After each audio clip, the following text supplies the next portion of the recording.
in closing these guys out, 5 games, a team that you have had a rivalry with. Last year's obviously disappointment. Was there a little extra juice to closing this particular team out in this manner? Yeah. I mean, I think like we just had such like great battles against them, and I think in the past that like we've had opportunities to close them out, especially on home court, and have failed. And so being able to close them out here tonight and do it the way we did it is definitely big.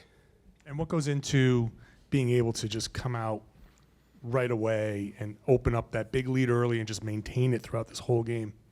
Yeah, I mean, we talked about we wanted to throw the first punch, and I think we did that pretty much for the whole series. And so just being aggressive early, and then just having that pace and everything that we talked about the whole season, and we were able to do a good job with that. Derrick, you broke out a few new celebrations the past few games, the pocket three, getting hyped by the bench, and at the same time last game, after those dunks you had, it looked like you were getting a little frustrated with the refs. You're getting amped up. Like, what's the balance especially in the playoffs, of having fun but also playing with that intensity, and how important is that balance?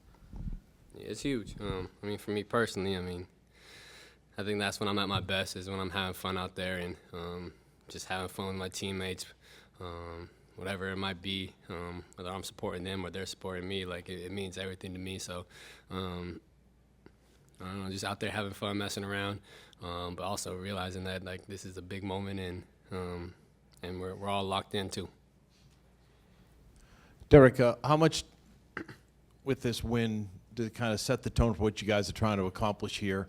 But the way you did it, and with this group of guys, how pleased were you with what you saw from start to finish in this series? Yeah, I mean, it's big. I mean, we got past the first round, and that's the first step. And so we understand what the bigger picture is and what's ahead of us. And so it doesn't get any easier. We don't start the next series up 1-0 because we did what we did today. And so we're just going to have to move on and reset. Derrick, a big theme this year has been growth as a group. And how did you guys go about growing in terms of your response from game 2, what you're able to do 3, 4, and 5, and the type of efforts you pushed forward in those games? Yeah, I think we've been doing this just all year. We've had games where, I don't know, you might seem like it was a big loss or something, but we just bounced back, regroup, and everybody's just been on the same page this whole season. So it's the playoffs. There's going to be ups. There's going to be downs.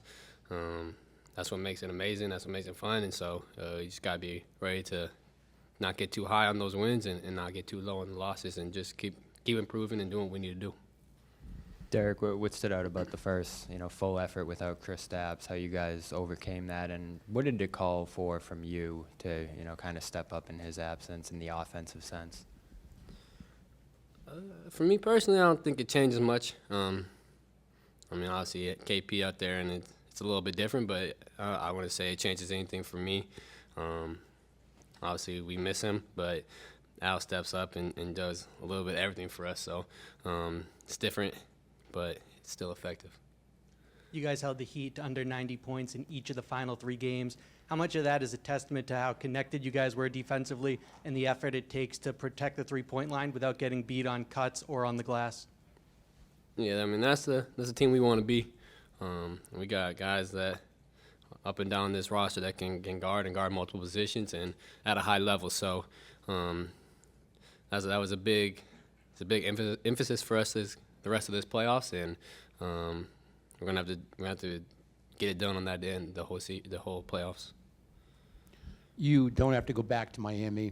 There won't be a Game 7. Can you speak to having a little bit of breathing room to recalibrate and rest and whatever plan for the next round?